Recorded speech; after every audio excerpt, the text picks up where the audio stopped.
Smuggling attempts are spiking along our southern border, particularly in the area surrounding Laredo, Texas.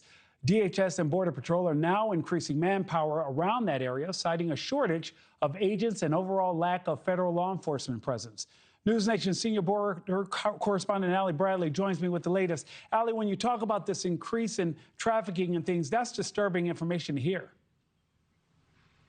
Yeah, you're exactly right, Nick, and we are seeing this uptick in illegal crossings in the Laredo sector, and Border Patrol is responding in a big way. They're sending at least 200 agents from both the northern and the southern borders to the sector on a 30-day deployment. Now, our sources tell us that it's a lack of manpower and a substantial increase in that illegal activity, that foot traffic on the ground.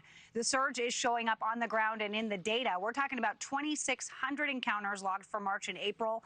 That's up more than 50% from the previous 2 months, for some perspective there. And we just got a statement from CBP saying, quote, CBP sent additional personnel to Laredo to continue to secure our border. The sector is bordered entirely by river with no natural barriers to slow illegal crossings, which makes it a target when smuggling routes shift and evolve. Thanks to record low crossings, we have the manpower and flexibility to move agents quickly, concentrate resources, and take enforcement action where it matters most. Now, this sector is inevitably dealing with gotaways, as you just can't walk in anymore. And sources are telling us that across the border, Border Patrol is averaging around 48 gotaways each and every day. Those are people who have been seen on a camera or detected, but never actually caught. The previous Border Patrol chief saying bad actors exploit the holes in the border and could have nefarious intentions. Take a listen. For any of us that have done this for a living, one is too many. We don't want to see any gotaways, because all it takes is one bad actor to cause harm to somebody in our communities or to our country. Lots of concern with not knowing who comes into our country and who they are, what they're bringing, what their purpose is. The gotaways have always been a concern, the primary concern, I would say, for not just the Border Patrol, but DHS writ large.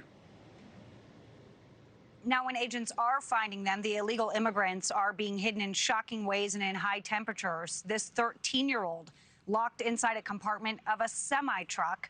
Then you have 22 people that were, including 2 unaccompanied minors, that were stuffed inside a sleeper cab of a truck. And then you had 17 illegal immigrants found hiding in a stash house waiting for their next move. Now, our sources do confirm that this detail does include members of their special operations teams, which includes BORTAC. Now, I did just hear from a source, Nick, who tells me that today things are almost eerily quiet. He says the manpower surge and the media coverage might be making an impact here, and he says he hopes it stays quiet like this in Laredo right now, Nick. Allie, 2 quick questions for you, because this is your wheelhouse. I heard you say 48 gotaways on average in the month of April. Allie, that's down significantly from when you were reporting on the border under the previous administration, where there were like hundreds at some point there. And the administration right now, Allie, is also fast-tracking the wall construction. What's the situation? Yeah, so under the previous administration, they logged about 2 million gotaways during that 4 years. So, yeah, substantial decline in gotaways. But as you heard Chief Jason Owen say there, 1 is too many. So they're trying to tamp down on the gotaways, because they're looking at about 10,000 for the year. So that's still a substantial number of people that might have nefarious intentions.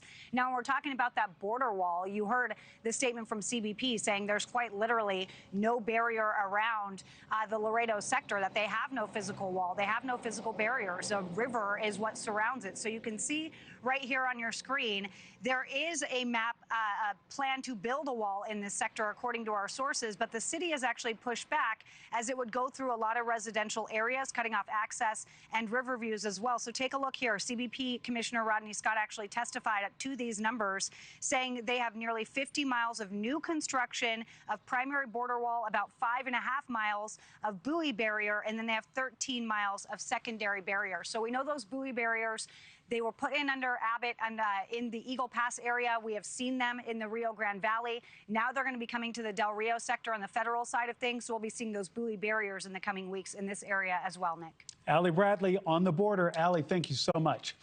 Thank you for watching. Subscribe below and download our NewsNation app right now on your phone, and you will get fact-based, unbiased news for all Americans.